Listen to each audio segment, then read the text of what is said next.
Portal LC.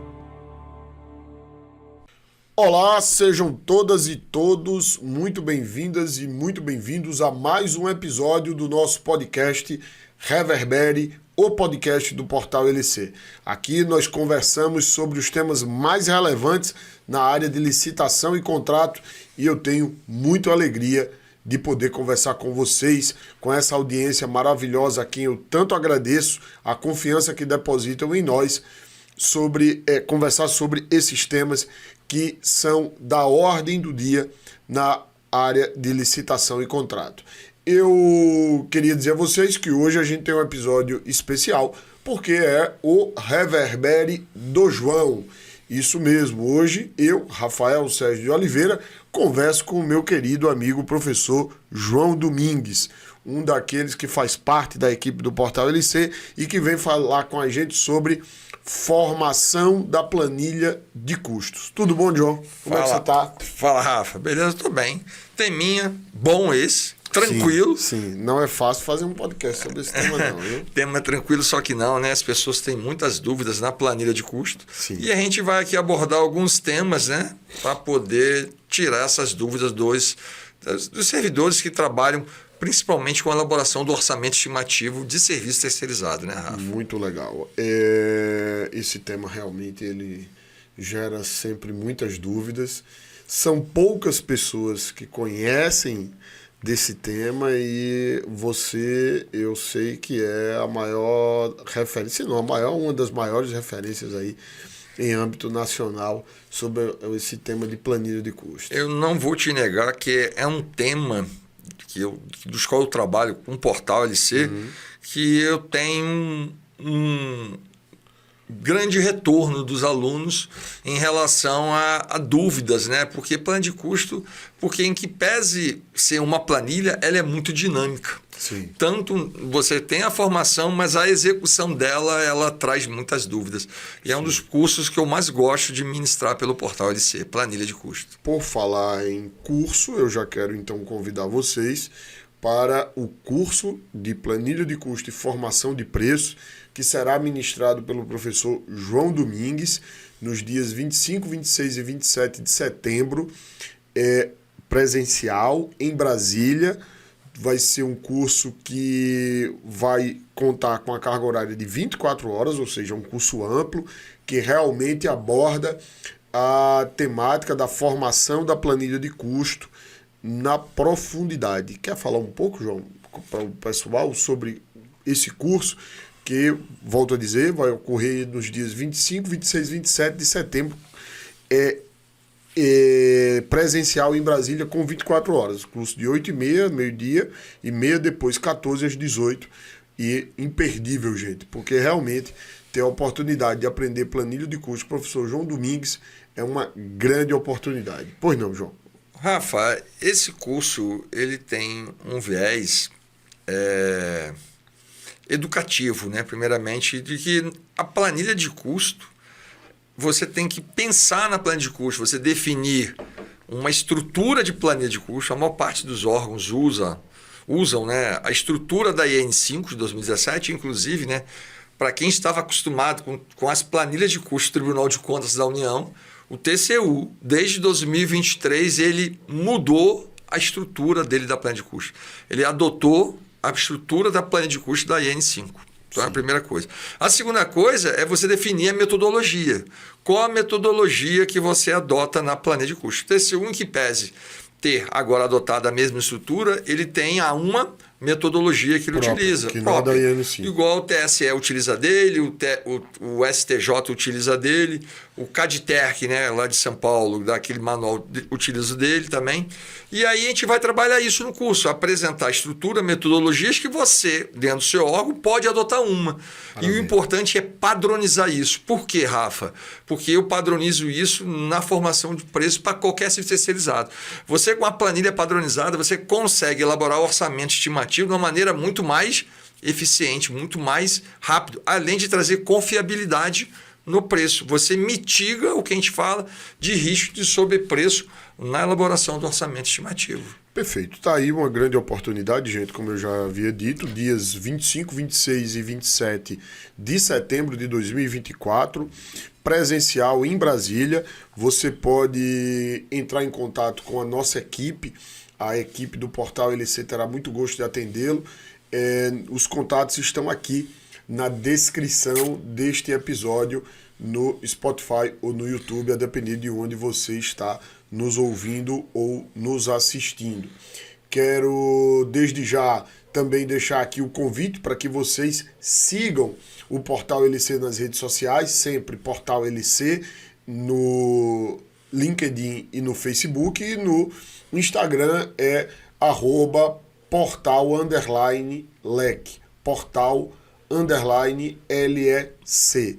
O professor João Domingues também está no Instagram e é prof_João Domingues. E eu, sempre, Rafael Sérgio de Oliveira, é o meio pelo qual a gente pode continuar aí a falar sobre licitação e contrato. Terei o maior gosto de ter vocês e de poder conversar com vocês e discutir sobre temas relevantes de licitação e contrato, de contratação pública.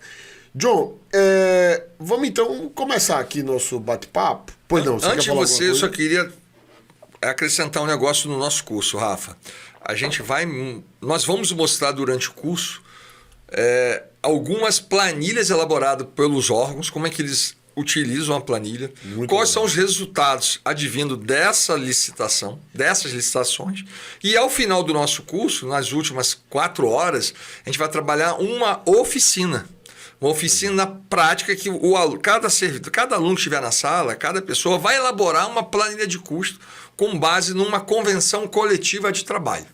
E aí a pessoa volta para o seu órgão com uma planilha com fórmula. Ela poderá utilizar essa planilha nas suas próximas licitações. Na verdade, é importante a gente dizer que nossos cursos são todos focados na prática. Perfeito. Todos os cursos que nós fazemos no Portal LC são totalmente focados na prática. São cursos voltados para quem trabalha com licitação e contrato. E por isso a gente não tem ali como foco a teoria. Óbvio que o que a gente procura fazer é passar a fundamentação necessária para que todo mundo compreenda a razão daquilo que está fazendo. Perfeito. Então, mas o foco é a prática, mas esse curso em especial, como o professor João destaca, vai haver ainda uma oficina na qual todo o conteúdo passado será posto em teste pela aplicação prática dentro do próprio curso. Oportunidade imperdível, gente. O que eu sei de planilha eu aprendi acompanhando o professor João Domingues aí nos cursos que ministro, já tive a oportunidade e realmente nós aprendemos muito. Não perca essa oportunidade, entre em contato com nossa equipe que você vai conseguir aí estar conosco e se capacitar mais ainda para compreender o processo de planilha de custo, especialmente de formação de preço. João, o nome do curso, inclusive, é Planilha de Custo e Formação de Preços. E muita gente sempre questiona qual a diferença da elaboração de uma planilha para a pesquisa de preço. Perfeito. Primeiro, há diferença ou é a mesma coisa? Então, veja que a elaboração... O orçamento estimativo, toda a contratação da administração, Rafa, demanda uma elaboração de orçamento estimativo. Sim. Que ela é realizada a partir de uma pesquisa de preço. Okay. Quando você trata de serviços terceirizados, você tem basicamente 2 formas de fazer essa elaboração do orçamento estimativo. Um é nos parâmetros estabelecidos no governo federal pela IN 65 de 2021, o artigo 5º estabelece os parâmetros, né? Você estabelecer lá as contratações, estabelecer lá o painel de preço, fornecedores, internet, né? Notas fiscais, estão lá, são os parâmetros. Então você faz uma pesquisa de preço para estabelecer o valor do posto do vigilante, você pode utilizar esses parâmetros. Mas você, quando vai fazer a pesquisa de preço a partir da planilha de custo, a gente tem um nome diferente para isso, que é a metodologia do autopreenchimento. A própria IN 65 de 2021, não sei se é o artigo 9º ou o artigo 10º, diz que quando se tratar de serviço terceirizado, observar o que dispõe a IN 5 de 2017, que é a Instrução Normativa do Poder Executivo Federal, que trata das contratações de serviços terceirizados, com e sem dedicação de mão de obra. Quando você entra num item lá da elaboração do orçamento estimativo, ele diz que para serviço com mão de obra, você vai adotar a metodologia do autopreenchimento. Resumindo, a elaboração do orçamento estimativo a partir da planilha de custo é uma pesquisa de preço que você faz de forma sistematizada para alcançar o valor daquela contratação de serviços terceirizados. Mas ela difere um pouquinho dos parâmetros usuais para você fazer a pesquisa de preço, por exemplo, a compra de veículos, compra de computadores, né? Porque você vai trabalhar somente em cima da planilha. Você mencionou o dispositivo da Instrução Normativa 65 da Secretaria de Gestão do atual Ministério da Gestão, Inovação e Serviço Público, e é a instrução normativa que trata da pesquisa de preço. Essa instrução normativa, no artigo 9º, como você bem disse, diz: na pesquisa de preço, para a obtenção de preço estimado relativo às contratações de prestação de serviços com regime de dedicação exclusiva de mão de obra exclusiva, aplica-se o disposto à instrução normativa número 5, de 26 de maio de 2017, ou outra que venha substituí-la, observando no que couber o disposto nesta instrução normativa. Lá no dispositivo da IN 5 de 2017, vai trazer dois parâmetros. Um é o os próprios parâmetros da IN 65. Certo. E o outro é a metodologia do autopreenchimento. Ok. A metodologia do autopreenchimento, ela seria basicamente o quê? Porque é um autopreenchimento, ok, mas é baseada em alguma informação. Isso. De onde vem essa informação? Então, vamos lá. Excelente pergunta. Dependendo da estrutura que você utiliza de planilha de custo, a IN 5 tem 6 módulos. Certo. Cada módulo tem posso dizer assim, contém um custo daquele serviço. Então, você pega o módulo 1, o módulo 1 é a remuneração do profissional que vai elaborar a atividade. Então, nesse módulo 1, que é a remuneração, você tem o quê? Piso salarial. De onde você pega essa informação? Convenção coletiva. E aí, se vai ter insalubridade, se vai ter periculosidade, se tem hora extra, se tem adicional noturno. E aí você vai observar a convenção e a CLT. Aí você estabelece o valor referencial da remuneração, quanto que aquele empregado vai ganhar por mês. Então, por exemplo, quanto que ganha um motorista? O motorista ganha R$ 2.500.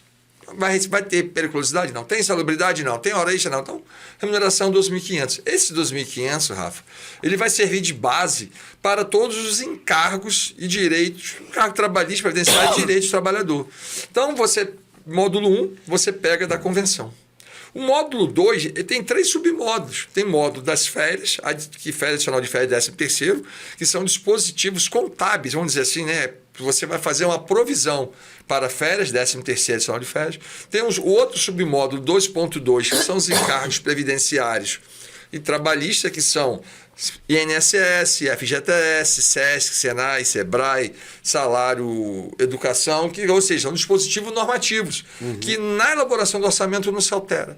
E o 2.3, que vai trabalhar os itens de convenção, que é o quê? Auxílio alimentação, auxílio funeral, cesta básica, plano de saúde, mais a parte de transporte. A partir daí, no módulo 3, são provisões estimativas para rescisão. No módulo 4, para substituição. Quer dizer, tudo pré-definido pela administração. No módulo 5, são os insumos, materiais, uniforme, equipamentos. Aí é o que vai diferir na sua planilha, porque os uniformes e equipamentos e materiais de serviço de vigilância é diferente, logicamente, do serviço de limpeza. Então, vai ter isso. E o módulo 6 é o que a gente chama de BDI. O BDI, ele trabalha com custos indiretos, o custo administrativo daquele contrato, lucro que a empresa pretende ter naquele contrato e tributos, né? PIS, COFINS e ISS. Então veja que ela é padronizada. Onde ela vai diferir? O módulo 5. O restante é tudo padronizado. Então, quando eu boto a fórmula na planilha de custo, a gente vai aprender isso no último dia do curso, quando você colocar lá o piso salarial, a planilha se preenche. Por isso é autopreenchimento. Sim. O autopreenchimento, ele diz respeito ao fato de todas as derivações, especialmente do salário, do posto, vir num cálculo automático da planilha. Isso. Ou seja, eu jogo a informação que é o custo da mão de obra, especificamente, e todas as derivações, a tributação, tudo isso vai automaticamente ser preenchido pelas fórmulas que estão lá na planilha do Excel. Isso. Quando você cria as fórmulas, por exemplo, salário de R$12.000 e a remuneração, vamos dizer que seja os R$12.000. Quando eu botar os R$12.000 de piso salarial e eu já tenho uma linha que é o 13º, que é 1/12 de 2.000, ele já vai dar o valor, porque na fórmula vai estar 2.000 vezes 8,33. Então, veja, na verdade aí é, como o próprio nome diz, é uma planilha de custo. Isso. E eu, então, aqui estou diante de um caso de uma pesquisa de preço que vai a fundo para verificar não só o valor do serviço praticado no mercado, mas também quais os custos que o contratado tem para prestar aquele serviço. É uma pesquisa que não é tão somente do preço ofertado para aquele serviço no mercado. É uma pesquisa que vai também nos custos da contratação. Isso. Basicamente, isso é o que vai gerar uma planilha de custo que, obviamente, vai levar aí você a ter o preço estimado. Porque há um trabalho em que você verifica, né? Isso não elimina a pesquisa de preço normal, aquela que eu vou lá e vou ver, como você disse, o quanto é que está sendo praticado aquele serviço, né? O quanto é que está sendo cobrado pela prestação daquele serviço. Mas, paralelo a isso, eu também vou lá e vejo quais são os custos que o contratado teria. Veja, se você adota a metodologia do autopreenchimento, quem está nos ouvindo ou nos assistindo, né, vai estar assim, mas qual é a vantagem? A vantagem é o seguinte, a primeira coisa é a eficiência, celeridade. Sim. Eu, com a planilha pronta, eu alimento as informações que... Vamos embora. A segunda, eu mitigo o risco de sobrepreço. Terceiro, eu trago a celeridade e critério de julgamento por parte do pregoeiro. E essa planilha de custo, a empresa me devolve ela. Então, ela vai me ajudar onde, Rafa? Lá na execução do contrato, somente em reajuste, revisão e própria repactuação. A planilha de custo em si, esse autopreenchimento ela tem uma vantagem sobre qualquer outra metodologia, porque ela é específica do meu objeto. Então, pode ser que você trabalhe num lugar que tenha insalubridade. Então, não adianta eu pesquisar outros contratos de serviço de apoio administrativo, porque se não tem a insalubridade, vai estar com valor o quê? Abaixo. Verdade. Então eu vou ter que abrir aquela licitação, verificar o que foi previsto para ver se está adequado com o meu. Isso me dá muito trabalho. Então o que eu já faço? Eu já faço diretamente a minha planilha. Entendi. Se tem insalubridade, eu coloco. Se tem periculosidade, eu coloco. Se eu tenho hora extra, eu já coloco a hora extra. Ou seja, você tem que fazer a devida parametrização. Isso de acordo com as suas necessidades. E é a mesma coisa do módulo 5, nós falamos dos insumos. Eu vou usar os insumos que eu acho que são necessários à prestação de serviço, que pode ser diferente, por exemplo, um órgão muito pequeno para um órgão de uma universidade, que ele tem muita quantidade de materiais. Agora, então, a gente poderia sintetizar dizendo que a planilha de custo ela é, de certo modo, a pesquisa de preço para os serviços terceirizados com dedicação exclusiva de mão de obra. Qual é o objetivo da pesquisa de preço? O orçamento estimado, chegar ao orçamento estimado. Então, nós vamos atingir o mesmo objetivo a partir do autopreenchimento da planilha de custos. Agora não é só para isso. Não é só para isso. Não é só para isso. Ela não serve só para isso. Porque, como você disse, uma vez feita a planilha, ela, e uma vez que também, feita a licitação, que o licitante trouxer a sua planilha, o vencedor, o contratado traz a planilha dele, aquela planilha vai servir no futuro, a planilha dele agora já é concretizada numa proposta.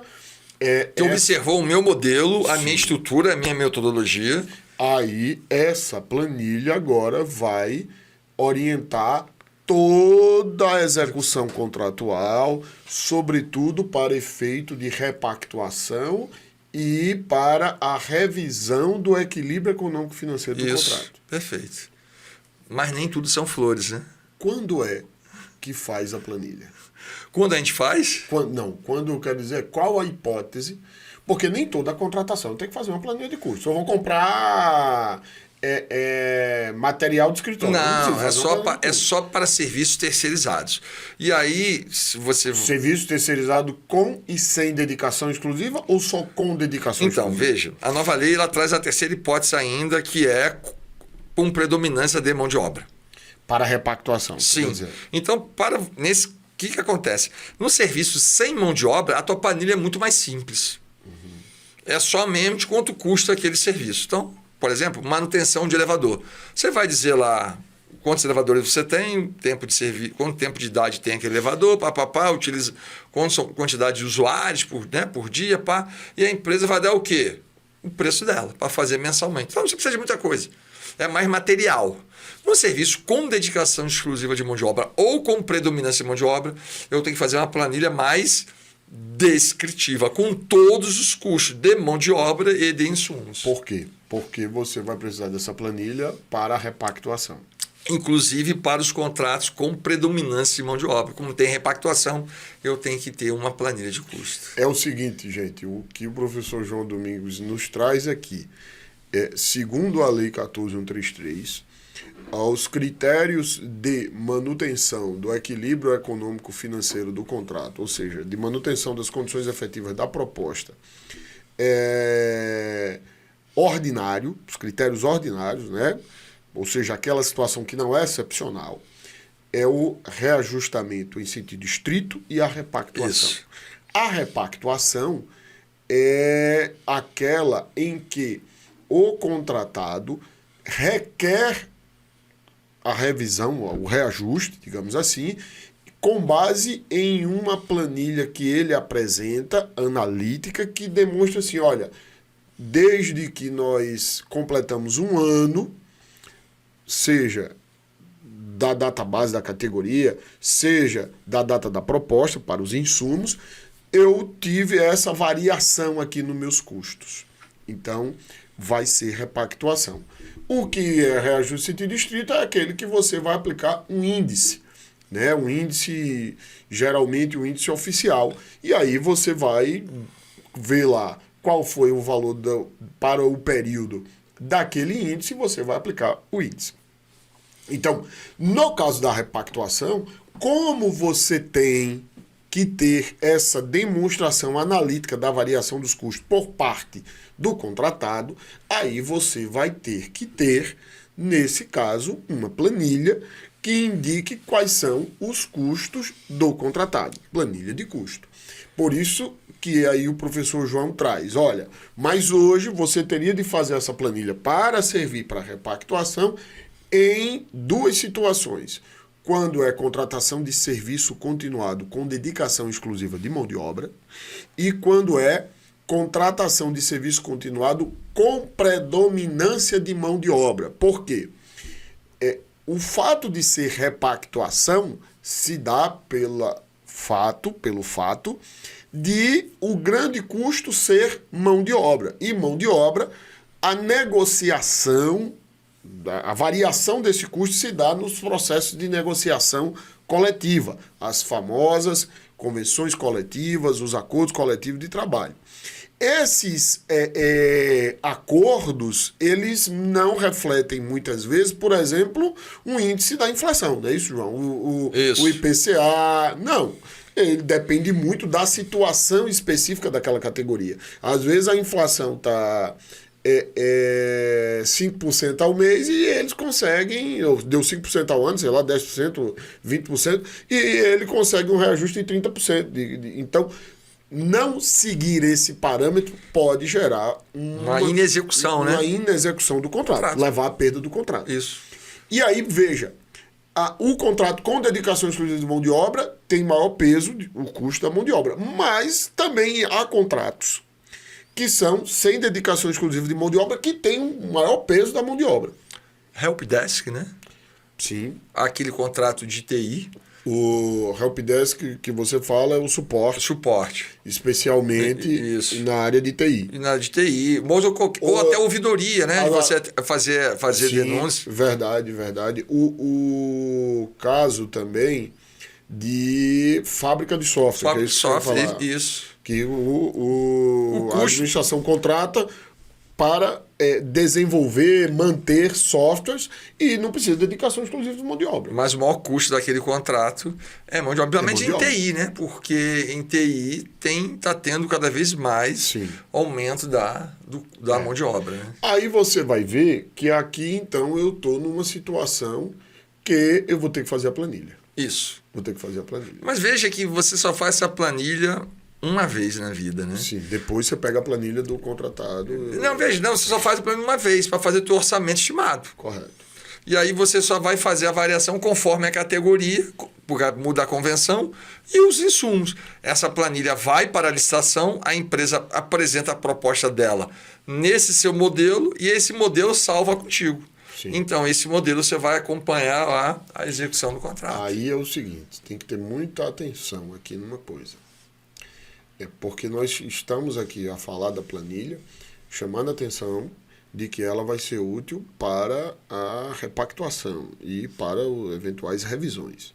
Só que vamos lembrar de outra coisa ainda, que é a fiscalização do contrato, especialmente no que diz respeito ao pagamento das verbas trabalhistas. Perfeito. Porque nós sabemos que pelo julgamento da ADC 16, pelo Supremo Tribunal Federal, há obrigatoriedade da administração fiscalizar o cumprimento das obrigações trabalhistas. Se a empresa me dá a planilha, e agora estou falando da planilha da empresa, ganhou a empresa tal, está aqui minha planilha, aqui está a composição dos meus custos. Aquela empresa, então, vai ter que seguir aquela regra, não só a planilha tem que estar de acordo com a legislação, e você vai ter que ter. Então, às vezes, vai ter que ter essa planilha para verificar se aqueles pagamentos, de fato, estão ocorrendo ao modo como deve ocorrer. Por isso que, inclusive, é possível de você ter um contrato com dedicação exclusiva de mão de obra, embora a lei não diga, a IN diz que pode, eu concordo, eu continuo a acreditar que pode, que é o fato de eu ter um contrato com dedicação exclusiva de mão de obra, mas com reajuste. E eu preciso da planilha. Que é o caso que eu tenho o quê? O custo da mão de obra não é tão relevante. Um contrato que existia e que nem existe tanto hoje era o contrato de reprografia, que às vezes se exigia são várias máquinas de cheque, você tinha um operador. Com dedicação exclusiva de mão de obra. Tem dedicação exclusiva de mão de obra, mas não é determinante ali para o valor do contrato. Veja, eu vou dizer mais. E eu preciso da planilha para fiscalizar o cumprimento da obrigação. A planilha ela vai ser orientativa em vários aspectos. Então, veja, remuneração do empregado. O que compõe a remuneração dele? Esse empregado faz hora extra? Perfeito. Esse empregado tem direito à insalubridade, periculosidade, adicional noturno? Então, veja que ela vai orientar para o fiscal do contrato saber quanto que deveria ganhar aquele empregado. Perfeito. Outra coisa, vai ser orientativa para se você é do Poder Executivo Federal e usa conta vinculada, por exemplo, dos valores que devem ser retidos em conta vinculada, para férias, adicional de férias, 13º e a multa do FGTS. Vai ser orientativo em relação aos insumos que a empresa deve fornecer durante a execução do contrato que ela botou lá. Os equipamentos que ela vai fornecer, por exemplo, a limpeza. Às vezes ela vai alocar no equipamento diferenciado que ela consegue ter uma produtividade maior. E aí ela vai elencar ele. Então, eu, como oficial do contrato, tenho que saber cadê esse equipamento. Então, a planilha ela é orientativa para você saber o que a empresa tem que fornecer ou pagar ao trabalhador. Por falar nisso, quero já aqui fazer um merchan do curso do professor João Domingues sobre gestão e fiscalização de contratos. E você vai dar uma ênfase nesses contratos com dedicação exclusiva de mão de obra. Curso que vai ser online nos dias 16, 17 e 18 de setembro deste ano de 2024. É um curso de 12 horas. Você também pode, né, pedir à nossa equipe informações sobre esse curso e nós teremos muito prazer em atendê-lo. É uma capacitação que, como todas as outras que nós fazemos, como eu já disse, é totalmente focada na prática. Tem um detalhe importante, Rafa. Os dois cursos são interligados, a gestão com a planilha. Quem fizer os dois cursos ganha um desconto bom do portal no curso online. Maravilha. Então vai lá, gente, procura aí nossa equipe que teremos muito gosto em atendê-los. João, agora veja, a administração fez a planilha. É isso. Foi lá e disse, olha, é essa convenção coletiva aqui. Do motorista. Do motorista. É essa aqui que eu usei e por isso o preço é tal, tal e tal. Aí o licitante chega, apresenta uma proposta ao final da etapa de lances com outra convenção. Não é a convenção usada pela administração. Pode isso, Arnaldo?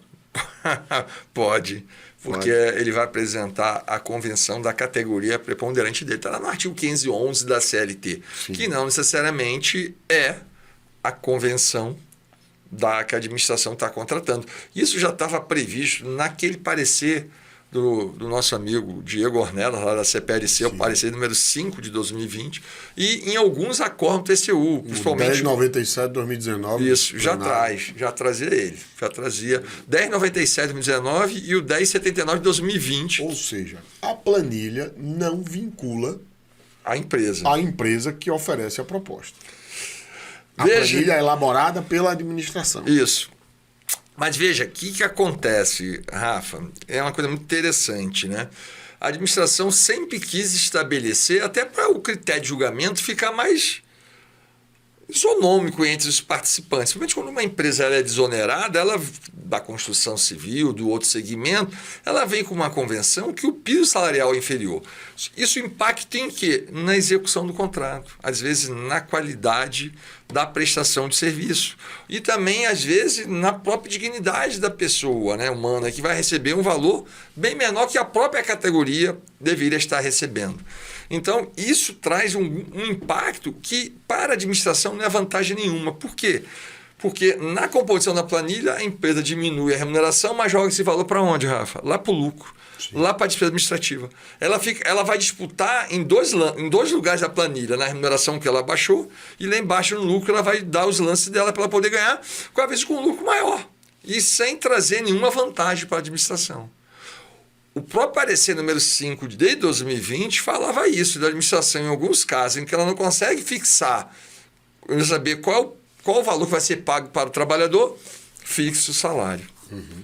E aí, o Tribunal de Contas da União, se você pegar os editais de serviço terceirizado do Tribunal de Contas da União, ele já fixava nos seus editais que a empresa, independentemente da convenção que ela é signatária, ela não poderia cotar valor inferior ao piso da categoria estabelecido pela administração. Se por acaso ela não cotasse um valor que está estabelecido ali, valor menor, maior até poderia, mas menor não, ela teria que fazer o ajuste. E se não ajustasse, ela seria desclassificada. Com isso, você consegue manter um equilíbrio das empresas na licitação, você mitiga esse cenário de uma empresa apresentar uma proposta baseada na sua convenção com um piso menor e você garante pelo menos um piso para o trabalhador. Até porque, Rafa, o que estava acontecendo na vida real? Você, a empresa A, pagava o piso da categoria. Vinha a empresa B, que é signatária de outra convenção, ganhava a licitação seguinte, botava um piso menor. Justiça do Trabalho estava condenando a administração em referência, em que peça outra empresa. Sim. Valor de salário inferior. Sim. Ao da própria categoria, o que ele recebia antes. Ele perdia o quê? Poder aquisitivo. E não era só em salário, não, Rafa. O auxílio alimentação, às vezes, dessas outras convenções são bem mais baixos. Entendi. Então, aí, pelo que você traz, há uma preocupação com a qualidade do contrato. Isso, é isso. E entende-se que um salário, embora formalmente seja aquele que deva ser pago para fins de direito, ele não representaria a prestação de um serviço adequado. Por isso que o TCU vem e diz: tem que observar minimamente esse salário aqui, que eu considerei nessa convenção. Embora seja outra sua convenção, embora você não esteja obrigado a pagar esse salário, você vai ter que... Um exemplo prático. Assim fazer. Quanto ganha um motorista? Ganha 2.500 na convenção dele. Então o TCU fala assim: olha, meu contrato, minha licitação para motorista, ninguém pode colocar menos de R$ 2.500. Ainda que a empresa, que é signatária da convenção, pudesse ter um piso salarial que fosse R$ 2.000, ela queria alocar lá. Ela não pode, ela tem que alocar os 2.500. O empregado não vai perder... R$ 2.000, você falou, né? R$ 2.000. Não vai perder o poder dele de salário. Vai continuar sempre ganhando 2.000, independentemente qual seja a convenção coletiva da empresa. Agora me diga, o TCU soltou agora recentemente um acórdão de consulta que é o 1207/2024. Isso.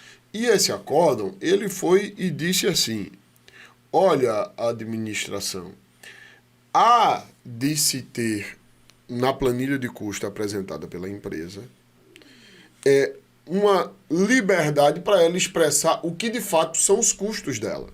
Porque vamos lembrar, aquele custo, a planilha de custo da administração é uma estimativa. O que a administração quer é que exista na planilha de custo da empresa a realidade daquele contrato.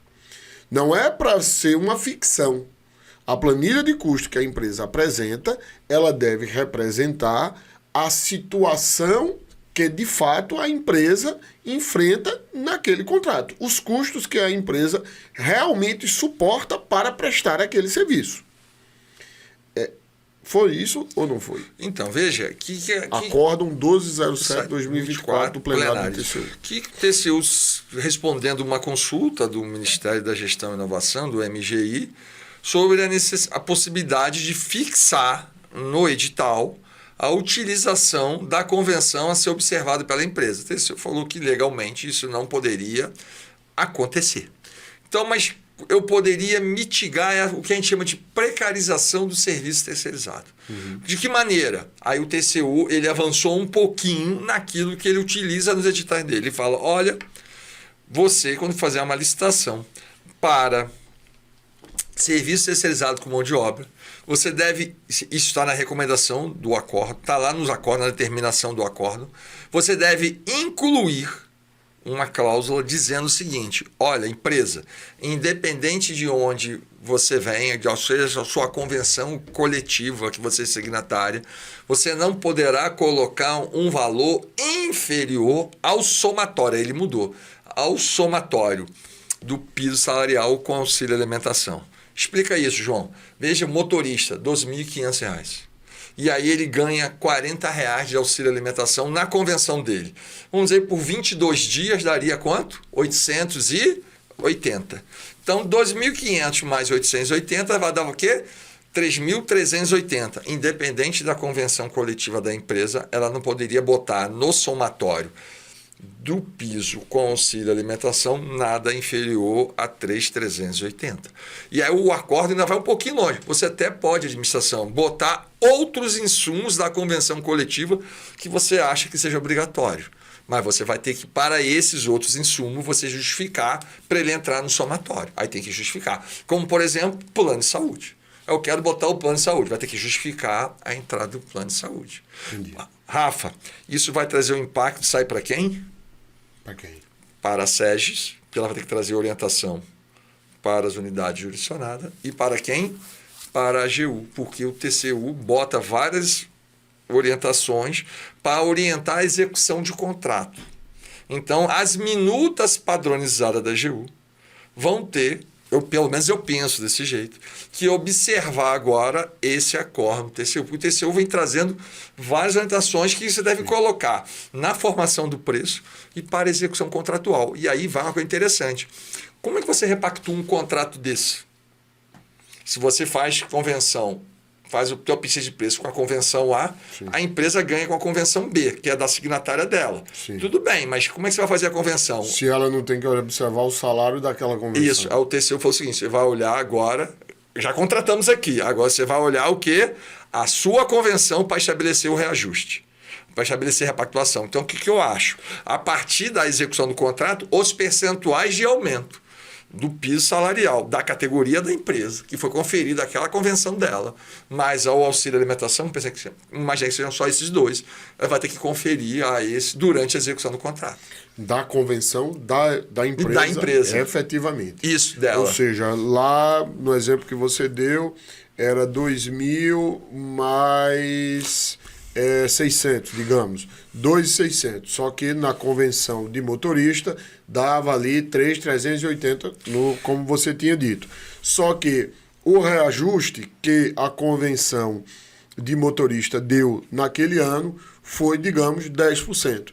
Entretanto, o reajuste que a convenção a que a empresa de fato está vinculada, a convenção da categoria preponderante, deu um reajuste de 7%.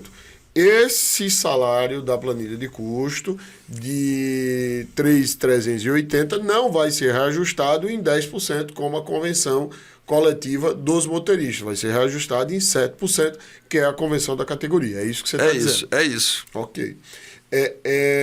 Ou seja, só se aplica o salário na partida. Na partida. O salário e auxílio alimentação.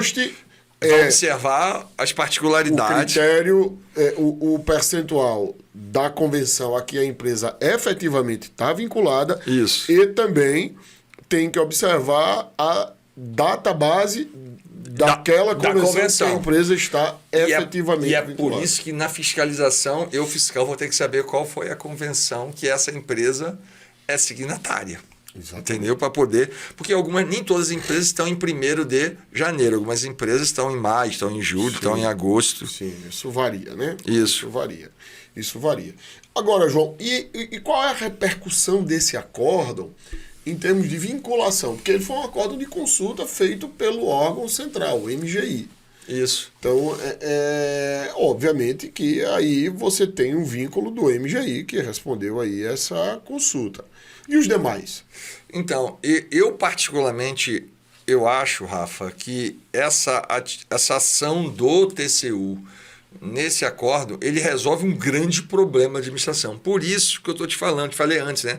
Que eu acho que a SEGES, que faz parte do MGI, poderia adotar esse acordo e expedir orientações, porque isso vai mitigar a tal precarização que tanto se alega, sim, na administração pública. Sim. E se a SEGES lança essa orientação, logicamente ela vai conversar com a AGU para poder, já que eles trabalham junto, a elaboração das minutas padronizadas e também talvez rever a elaboração das minutas. Por isso que eu falei que isso traria essa orientação. Então, veja, não faz sentido o MGI adotar isso nos editais dele. Claro. E a CGU, onde eu trabalho, não adotar. Porque isso mitiga essa tal precarização que se questiona, entendeu? E você vai explorar tudo isso no seu curso de planilha de custo, formação de preço, assim como também no curso de gestão e fiscalização dos contratos. Eu posso falar um problema que pode acontecer nesse contrato, Rafa? Sim, por favor. Imagine, que eu já estou pensando nisso, imagine que você faça isso, adote isso no seu contrato, e a convenção da categoria tenha um reajuste inferior, tanto de piso quanto de auxílio alimentação, do percentual, em percentuais, tá? Do que a convenção da empresa que ela ganhou a licitação. Quando essa empresa estiver acabando o contrato e vier participar da licitação, a referência dela vai estar o quê? Maior. Sim. Mas ela não vai poder pagar menos, botar uma proposta com menos, porque ninguém pode ter, salvo acordo coletivo de trabalho, né? Você fazer a diminuição de salário. Você não pode. Então, se ela tem um somatório maior de piso com auxílio alimentação do que está estabelecendo hoje a convenção da categoria, ela vai entrar na licitação com uma desigualdade. A não ser que ela mande todo mundo embora e bote o preço de lá e recontrate outros profissionais. Aqueles ali ela não vai poder recontratar. Então, agora, se ela tiver um percentual menor, somatório menor, quando ela vier para a convenção, ela vai elevar o quê? Tanto o piso quanto o auxílio alimentação daquele empregado. Então, vai depender muito da variação dos percentuais de aumento da convenção da categoria, da convenção da empresa. Aí, o curso do João, então, sobre planilha de custo e formação de preço vai ser nos dias 25, 26 e 27 de setembro de 2024. Curso presencial em Brasília, como eu já falei, totalmente focado na prática. E temos também o curso de gestão e fiscalização de contratos, um curso que também tem como foco a prática e que vai trazer para você que trabalha com gestão e fiscalização de contrato o conhecimento necessário para fazer a gestão e a fiscalização desses contratos com dedicação exclusiva de mão de obra. Dias 16, 17 e 18 de setembro de 2024, e esse curso ele é online. É um curso que vai ser ministrado na plataforma Zoom. Você pode, como o João já falou, vai ter um desconto especial para quem for para o combo, e você pode ter informações maiores sobre esse desconto e sobre todo o curso, sobre valores, aqui no telefone que você conversa com a minha equipe, que está com a equipe do Portal LC. Esse telefone está aqui na descrição desse episódio. Nós ficaremos muito felizes em receber vocês nessa capacitação. Venha se preparar e se qualificar para fazer uma contratação pública de excelência e entregar mais valor para a nossa administração pública. John, era isso? Era isso, mas eu queria falar só um negocinho. Por favor. Quem está nos ouvindo, nos assistindo, vai ser, beleza, João, metodologia do autopreenchimento, tranquilo, pá. Mas se a convenção de coletiva não tiver vigente, eu falei, se não tiver vigente, filho, só no curso que eu vou te explicar isso. Vem para o curso que tem aí parecer da AGU, tem um parecer da PGF lá do INSS, tem a DPF que o STF julgou. Então vem para o curso que eu vou te explicar como é que você pode elaborar o seu orçamento quando você não tiver uma convenção vigente ou quando você tiver uma categoria, Rafa, que não é ligada a nenhuma convenção. Verdade. Entendeu? Ou quando você quer contratar um profissional com a qualificação superior, a qualificação técnica, do que aquele que é remunerado pela convenção. Venha, que eu te explico isso tudo. Você vai dar essa informação e muitas outras. É isso. Você vai ficar preparado para realmente fazer aí a fiscalização, a gestão do contrato, para elaborar a planilha e para executar a repactuação e eventuais pedidos de revisão. João, isso. Muito obrigado. Agradeço. Alegria grande ter você aqui. Pode me chamar, que eu venho. Eu sempre chamo. É só você dizer assim, tem um tema aqui, vamos lá, e no outro dia você já está aqui. É isso, meu irmão. Obrigado aí. Viu? Forte abraço, pessoal. Reverbere do João encerra por aqui. Episódio de número 45. Quero te chamar para deixar a sua curtida, se você gostou, obviamente, e para compartilhar com aqueles colegas de trabalho que você sabe que se interessam por essa temática. Se você está nos ouvindo ou nos assistindo no Spotify, por favor, deixa a sua avaliação aí do nosso perfil. Isso é muito importante para nós. Se você fizer dessa curtida, fizer a avaliação, você vai fazer com que o conhecimento sobre licitação e contratação, sobre licitação e contrato, sobre contratação pública em geral, reverbere. E esse é o nosso intuito com esse podcast. Fazer com que o conhecimento de excelência na área de licitação e contrato reverbere. Muito obrigado e até o nosso próximo episódio.